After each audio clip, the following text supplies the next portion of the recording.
Hey, everybody, welcome to another episode of OG Therapy, and also welcome to the new podcast studio. As I've mentioned the past couple weeks, we're starting a new studio.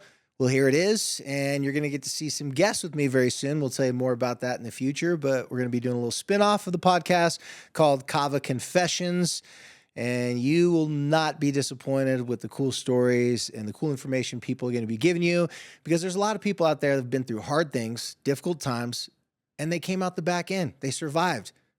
We're going to have some of those people talk to you guys, tell you how they were able to manage difficult relationships, traumas, struggles, whatever people can go through that could cause them to really feel down and out about life and even want to give up sometimes. We're going to interview a lot of those people and have them share their secrets, because let's face it, when you go to school, kindergarten, all the way through high school and definitely in college, they're not teaching you how to deal with drama. They're not teaching you how to connect and communicate better with people. So that's what we're going to be doing in that episode. Do not confuse this with treatment or mental health advice or direction. Nothing on this podcast is made to supplement or supersede the relationship and direction of your mental health caretakers. Although David Kozlowski is a licensed marriage and family therapist, he is not functioning as a certified mental health professional in this environment. And same applies to any professional who may appear on the OG Therapy podcast. Welcome to the OG Therapy. For today's episode, I'm going to be answering a question that Kenneth and I got from a speaking engagement we got just a few weeks ago. And this question comes from one of the people in there. We spoke to a bunch of great people that were working in the Parks and Rec and Cemetery for the state of Utah. They were kind enough to have us come speak. So we got a question for you this week about a boss-employee situation, and got another question for you next week in regards to a parent concerned about their child and their phone addiction, or potentially having a phone addiction. So today's question starts like this. How would you approach your boss that comes at you with a lot of questions, making you feel defensive? So one of the reasons why this person probably asked this question is because when we gave the speaking engagement, I left everybody with one simple tool. This is the premier cornerstone of all the social health tools I teach people. So I told them this tool that you want to lead with statements when you're trying to settle a disagreement, or if you have to approach someone that might be confrontational, or someone that tends to fight or argue, gives you lots of pushback. So I was telling people in this, the social tool is you want to lead with statements to really kind of massage the conversation, to let the person know what you're thinking about, why you're talking to them, and why you're even approaching them in the first place. If you guys listen to podcasts, you know that if you lead with questions, it creates defensiveness. People have been hearing questions their whole entire life, like, what's wrong with you? How many times do I have to tell you? Why'd you do this? Why are you late for work? So we have this natural defensiveness to when people lead with questions. So I taught this during the presentation, and this question makes a lot of sense because I was telling them, you don't want to lead with questions when you go to your boss, and you don't want to lead with questions when you go to your spouse, your partner, or your kids. So what they're wondering is, what happens when your boss comes to you and hits you with a bunch of questions? How do you respond to that in a way that doesn't make the situation worse? Well, I've got a perfect tagline for you to help you remember this tool. This also is a social health tool. Now remember, social health tools, if you've never listened to the podcast before, social health tools are not mental health tools. With mental health, you have to have mental health problems to be able to use mental health tools. Social health tools are to prevent you from having mental health problems. So like in this situation, if you use this tool correctly and you get good at this, it's going to prevent you from having drama, beef, confrontations, in this case with your boss.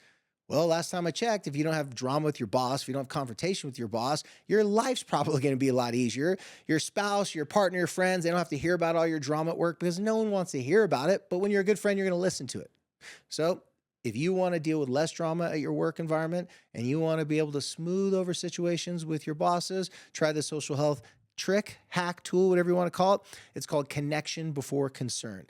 3 easy steps. The first part is you want to shock your boss by making a statement that reminds them that you actually respect them, you want to work in this business, and you appreciate them for all the things they've done for you, or anything that would make sense at that particular time. So let's say the boss comes in, boss like, how come you haven't done these TPS reports? How come you're late to work? And hit you with like 30 questions. You're caught off guard. You're on your heels.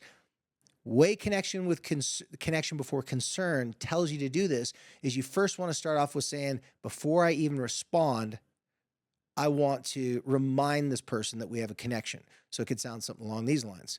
After they blast you with a bunch of questions, take a deep breath and say, hey, this may sound a little awkward or weird right now, but I want to thank you. Okay, real quick, that's going to shock your boss. That's going to catch them off guard. They're going to go, wait, what? Thank you? What do you mean? You can just simply say, I want to thank you because I know why you're coming at me. I know things seem to be a certain way. And if I were you, I'd be pissed off and irritated too. I was actually going to come talk to you because these are some things I want to talk to you about anyway. So thanks for coming and talking to me about it. And thanks for giving me the chance to actually tell you my side of the story, because you're like one of the bosses I respect you the most. You're one of the people in the company that I don't want to be on their bad side, but also like you're a hard worker. So I'm going to show you that I'm a hard worker too. Right then, whenever I had any of my clients, anyone I've suggested this to the podcast that goes and tries something like this and comes back, gives me the feedback, they all say something very similar to this. The boss, the person, the authority person's looking at them kind of awkward, didn't expect that. And their energy and their anger and their frustration, their stress definitely takes a notch or two down.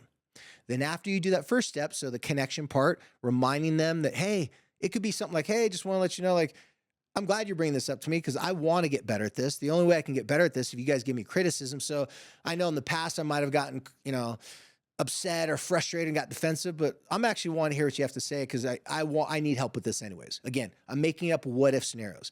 The second part, after you dealt with the connection, reminding the person, then you get to the concern.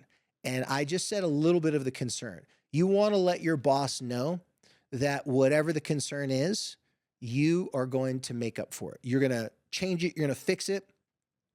And when you tell them after you've given them compliments and gratitude for taking the time to talk to you, for working so hard, whatever it is you're going to compliment them for, when you get to the concern part, you don't have to actually be in a confrontation or an argument with your boss.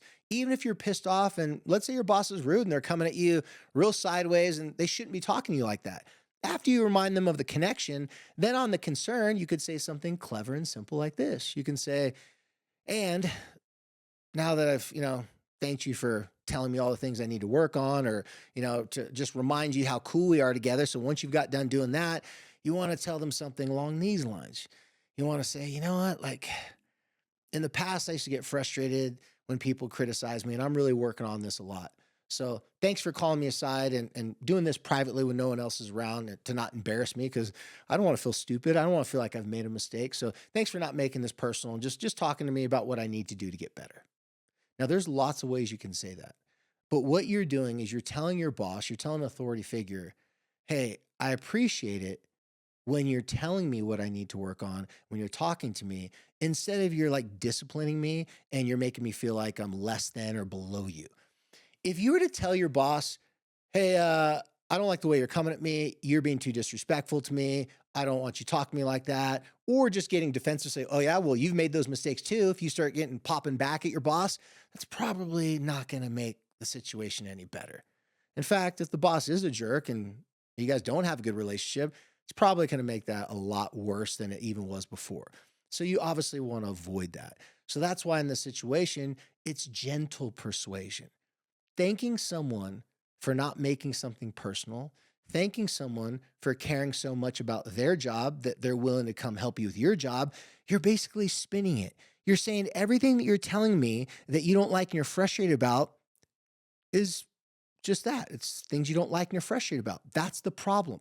You can talk about the problem all day long, but you know what is you're never going to find inside of talking about the problem?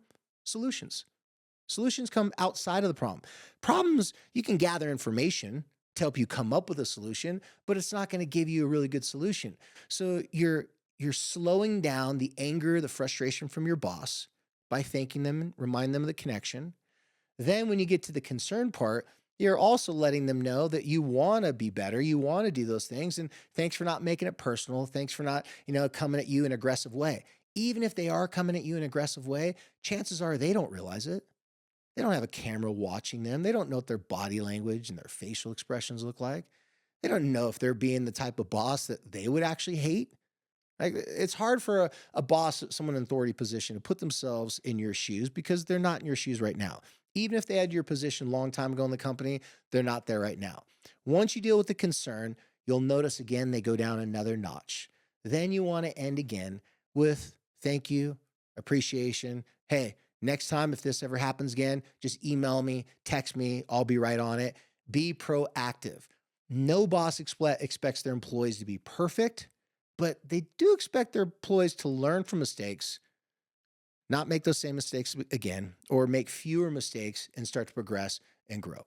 So that's how connection before concern works. Simply, connection is just reminding them that you guys don't hate each other, that you voluntarily chose to work there. You were not forced to work there. It's not like you have a gun to your head, you have to work there. And throwing them a little bone, give them a little bit of compliment. Then the connection part, you address, or the concern part, you address the actual concern. If you feel like your boss is being unfair with you, after you thank them for all the nice, touchy, sweet stuff in the beginning, you're just going to let them know that you want to be better. You don't want to do a good job. And so thanks for approaching you in a respectful way. If they're approaching if they're approaching you in a respectful way, what you're going to find out is their brain's going to go, "Oh, I'm doing a good job as a boss. I just got a compliment for this. So from now on, I'm going to do more of that." If they're approaching you in a disrespectful way, by using this technique, it's going to do the same thing. They're going to realize, gosh, maybe I might be a little too loud right now. Maybe my facial expressions might be a little intense. Maybe I better back it up a little bit, slow down my energy. Maybe I don't want this person to quit. Maybe this person is too valuable to the organization, the company, and I don't want my bad mood or me having a moment. Because let's be honest, bosses are stressed out. They got all the responsibility on their shoulders. So when you use this technique, a lot of the bosses that have had people use this on them, because I teach this to employees and they go work on their bosses and they ask, "Hey, and your employees using that technique?" They go, "Yeah." I go, "What's it like?" They go, "Even though I know they're doing it, I still like it. It does help me kind of calm down. It helps me be a better leader." So everybody listen to this podcast. Sometimes you need to be a better example to the people who should be a better example to you. And what that means is sometimes you got to model it for them. If you freak out your boss for freaking out at you, we all know it's going to happen. Stay calm, stay in the pocket, be an example to them, give them compliments for when they are doing good things, or compliment them for the things you want them to do. Sometimes you got to fib a little bit, call it a try. Sometimes you got to add a little bit of a lie to the truth. Sometimes you got to give them compliments of things that you don't really think that they're that great at. Remember, you're just greasing the wheels. You're trying to make that relationship better. And that is Social Health 101. So as always, you guys, thanks for following us here on OG Therapy Podcast. And we are excited to have a new studio. We're excited to have our new sponsorship with Happy Rabbit Productions. So if you want to make a documentary, feature film, if you want to film some badass commercials that will definitely get the attention of everyone online and have the best content out there, hit up Happy Rabbit Productions. Hit them up in their DMs. They'll hook you up. And we want to give a big shout out to our new sponsor, Shy Social Health Initiative. It's all about social health. That's what everything I've ever talked about. So we're very honored to be supported by this amazing nonprofit who I'm a part of, who I helped start many years ago. But Shy is just a part of the nonprofit. So we're excited to have Shy supporting us as well. And until next time, be cool.